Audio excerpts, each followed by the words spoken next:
Connecting.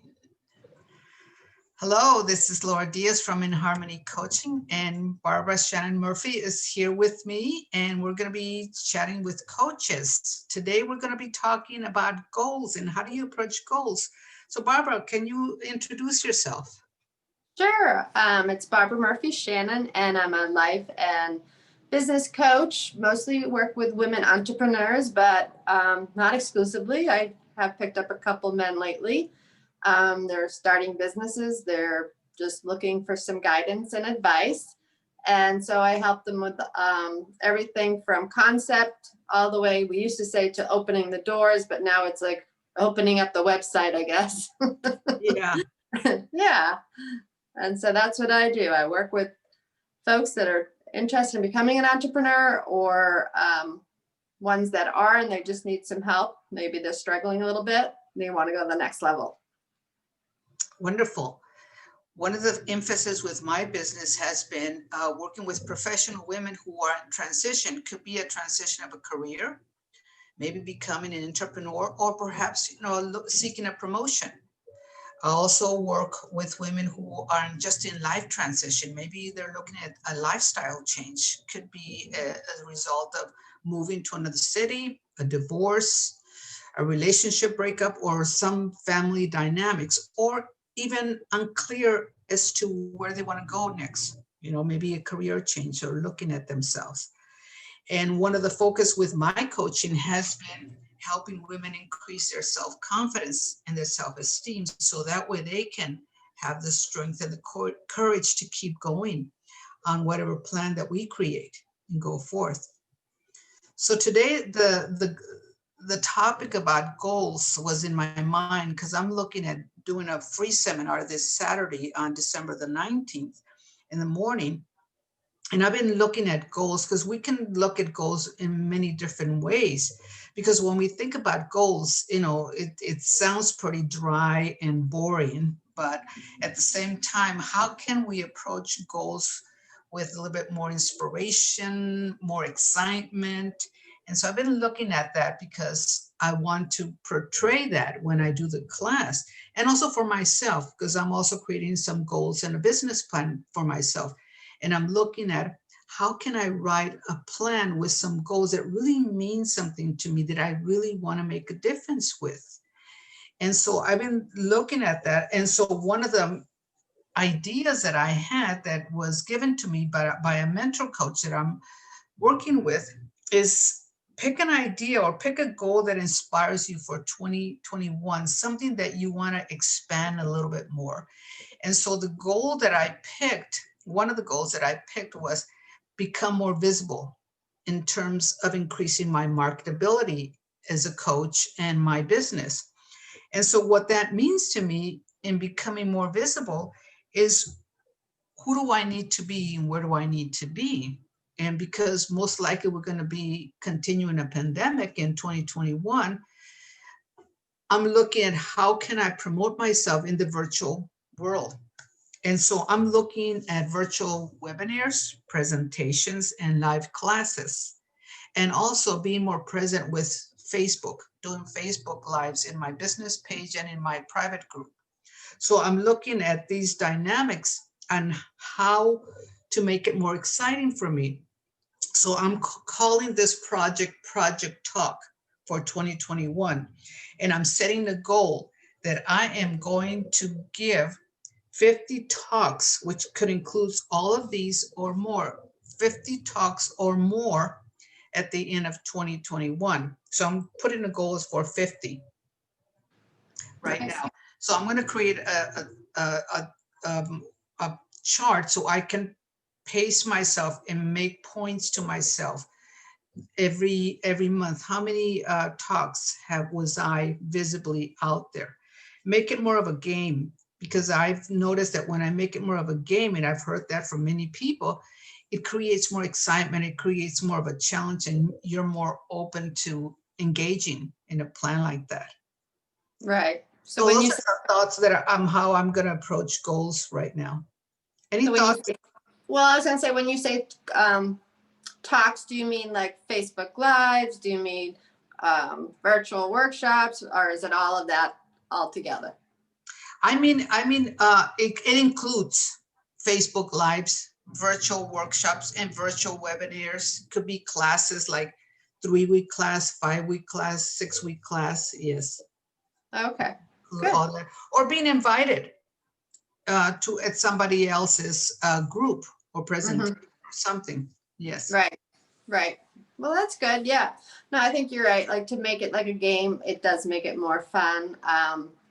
You know, as you said, a lot of people look at goal setting as it can be really boring, like, oh, goal setting, just because it's a tedious task to sit down and say, okay, I want to go from A to B. How am I going to get there? What do I need to do? What are all the steps? What's the strategic part of that? What's the tactical part of that? And then break that all down. You know, I think you should go from the year to the quarters, to the weeks, to the days, to the hours in your everyday schedule to make those goals happen, you know, because otherwise if you don't stay focused, usually some distraction comes and takes you off your goal, and at the end of the year you're like, okay, I didn't reach that goal. Why? yeah, But it's mostly because focus is key. absolutely. One of the things that I notice that helps me focus is to create quarterly goals. I have an idea at the end of the year where I want to end up. However, what I notice for me that helps me is create quarterly goals and more in shorter time frames. So if I create a quarterly goals and I separate them into 3 columns of the months, and then state the goals on top of the sheet of paper, and tell myself what am I going to focus in January, and then from Mm-hmm. there in February and March. Because if I put a focus on certain tasks and certain goals, then I'm open to engaging in that. And then from there, like for example, let's say I want to increase my list by 50 people in January. What am I going to be doing weekly, daily, maybe even hourly? So then it scales down, reverse engineer, what am I going to be doing to get this accomplished? And so then becomes a structure. How do I set my days to accomplish these goals? So Right. it's a matter of setting and designing your time frame, because time is out there. Time, all of us have the same amount of hours, and if we don't use that time effectively, and I'm very conscious of this, then we can be seduced to the distractions of everything around me. And I've been more conscious to avoid distractions like my cell phone, checking the emails, looking at Facebook, attending to some possibilities, or calling a friend and spending half hour, an hour on the phone. So I notice those distractions when I don't want to do something that needs to be completed. So one of the goals for me is to be more mindful when myself wants to distract myself and say, oh, I don't want to do this, let's do this, is to just get back into what I said I was going to do and Right. focus on that. Yeah, what works well for me is time blocking. So my calendar, if you have a look at my calendar, it's got all different color codes and blocks. So every morning I write for an hour, and the goal or the way to make it work when you do time blocking is that you know set a time, but you end at the time too. You know, a lot of times I'll be like, oh my God, I'm like got a lot going, but no, gotta stop, because say 8 to 9 I write, and then 9 to 10 I do social media, 10 to 11 I do marketing, 12 to whatever I make phone calls. So you know, it's all scheduled so that it's getting done. And one thing that I found that makes it less tedious and more fun is at the end of the day or at the end of the week is writing all the things you did accomplish, because Oh, yeah. sometimes we forget that we did all this stuff and we're like, oh, but we remember is the stuff we didn't get to, you know? And Barbara, you're right, because I've noticed when I did this a couple years back, when I was doing every month, I was making a list. What did I accomplish this month? Not what I didn't accomplish, because of course there's always more that we can accomplish. But what I noticed is that when I was writing a list, what I accomplished that month, it motivated me to really try harder and to avoid more distractions next month. So in a way, just writing that list to appreciate ourselves and give us some kudos to ourselves, I think that serves a purpose for us to do that. Because when Right. we acknowledge ourselves and our efforts, that makes a difference for us to just keep going Right. forward next month. And then also with the time blocking, what I do is flex time and focus time. So, you'll run into problems if you fill your schedule with all focus time without having flex time, because things are going to pop up. Things that, some opportunity might happen. And then if it's really being diligent with your schedule, then you're going to end up having to eliminate something, where if you have flex time built in, someone calls and says they want to, have a conversation with you, you have your flex time built in. You're like, okay, from 3 to 4 is my flex time. Let's talk then. As opposed to getting off your schedule. Right. Right. Yeah, it's so important. I always put in flex time because sometimes unexpected things could happen. And I said, okay, maybe I didn't complete my 10 o'clock assignment that I assigned to myself. But then I said, okay, I got room over here at 2 o'clock because that's my flex time. So let me move this over here and I'll take care of what came up unexpectedly. So building that flex time is so important in the schedule. And also I like the time block, and I haven't done it that much, but I noticed when I do time block, it really makes a difference. It creates structure. And when I create structure and just follow the plan for myself, then I feel more accomplished at the end of the day. Yeah. And I don't know if you heard, but so I have an Alexa, and so she has my schedule. Yeah. So she reminds me of my schedule. So my block that I'm supposed to be doing right now, and I know we changed time, so it's fine, is that I'm supposed to go on exercise at 4 o'clock. So she just said, 30 minutes before whatever the block is, she tells me what I'm supposed to be doing, just as a reminder. I was like, I don't know if you can hear that, but my time block is telling me I've got to go exercise in 30 minutes. That's neat.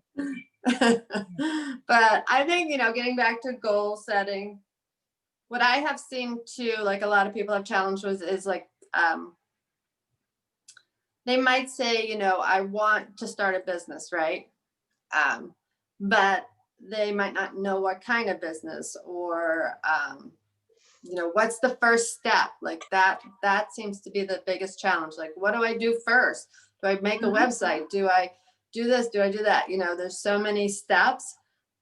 So I think also with goal setting is kind of breaking down what those steps are, putting a chronicle timeline on them, so the first step is, validate your idea. Is the market going to want it? You might have a passion for, balloons or whatever. I'm just coming up, whatever it is. But if the market doesn't care about them, you're not going to sell them, and you're going to go through. You should never start a website before you validate your idea. So just making sure that the steps are there, and then achieving those goals. So of course, validating an idea, you have to talk to people. You have to talk to people in the market. Do surveys. Go talk to. You can find out if there's competition. So this is interesting. I'm helping my brother start his business, and it's an adventure company in Rhode Island. He'll do paddle boarding and biking. He's always been very athletic. And I said, it's a small town, and I decided to just look around to see if there was anybody doing the similar thing. And I found this guy that's in his town. And I said to my brother, I said, hey, do you know this gentleman who's doing something similar? And he's like, no. Oh, no, he stole my idea. I'm like, no. This is a good thing. Competition is a good thing. That means he's validated the market already if he's doing well. You don't ever want to be first to market. That's the hardest place to be. So at first, it was he was like, oh no, they stole my idea. I'm like, no, you never want to be the only. Why do you think Burger King and McDonald's sit on the same corner? That's right. Right. There's a difference. Everybody delivers the same product. There's coaching. There's so many coaches that specialize in the approach is so different. Absolutely. You brought an idea to me, when we have ideas, when I work with clients and customers, and they may have an idea that they want to start a business, or perhaps they want to leave their corporate job. And I do a little bit of work with that, because I've worked with people who want to leave their job working with an employer for so many years, and they want to start their business because they have some skills they want to go out, but they hesitate to leave because of the benefits and the time invested in their employment. And so there's also steps in doing an exit strategy. And I've been working with doing exit strategies to help people that it takes steps. You just don't sign and submit your resignation and say, I'm stopping. No, there's steps exiting a job before you move into owning your business. You just, there's a process, there's a step, and you just don't want to leave your job and be without necessary income to sustain yourself in developing your own business. So I help people in the exit strategy, which could take several months, or it could take even a year sometimes. So it's not all one way. It's not all within a certain time frame. It depends on everybody. Right, right. And there's a plan for that, and there's a goal for that. You know, what do we need to sort out? What do we, you want to get over here, you're over here, what needs to be worked on? And that's where goals come in. What do we need to work on? Right, right. Yeah. You know, coming up with that structure. And again, I think, you know, like I'm putting together a checklist based on what my brother needs, which I'm sure a lot of people can use. You probably could put a checklist together for the, you know, Mhm. person that's wants to leave their corporate job and, you know, just not sure how to leave it and what questions and what do you have to have in place and all that. So that would be a great checklist that you could put together. Because again, a lot of times people like they want to do something, but they don't know what to do or how to do it. Yes, So yes, I that have puts a a big little stall. checklist. Yeah, well, it looks like we're almost up our time. And so one of the things that I want to promote is for all of those that are listening, I'm having a free goal setting class this Saturday, which is virtual. And if you're interested in attending, please contact me at laura@inharmonycoaching.com. I also have a 4-week class coming up in January. It starts January the 11th. It's a 4-week class and it's called Life Plan for the Best Year of Your Life. And this is a planning class where you get involved in goals, vision, and purpose. And we get really involved in some really inspirational discussions. And you also will be working with a template. So again, if that's interest, any of you listening, I'm laura@inharmonycoaching.com. Nice. Yeah. So for me, I'm working on for 2021. It's going to be a retreat called Elevate for women to elevate into 2021. 2020 has been a heck of a year, and I think we can only go higher. So we'll be getting together and virtually, of course, and I have some thoughts about it as far as guests, bringing on some guests, and someone's at my door. Well, I guess I'll say goodbye now. So we cut up right on time. Well, thank you, Barbara, for being here and taking your time. I know you're at somebody maybe at the door. So for all of you, Actually, I'm Laura Diaz in I know Harmony what it is. We don't, Laura. I know it. It's UPS delivering packages. Oh, okay. Well, it is that time of year. Maybe Yeah. I'm getting something from Santa. Yeah. Well, thank you, Laura. Happy holidays. I think we're taking a break for a couple weeks, right? Yes, we're taking a break until January. Okay. Well, All right, Happy let me New stop. Year, Merry Christmas, and be on the lookout for Laura's program. And then mine is at barbara@barbaramurphyshannon.com. That's my email, or go to my website. But yeah, thank you everyone for watching. We love that you're here. Bye.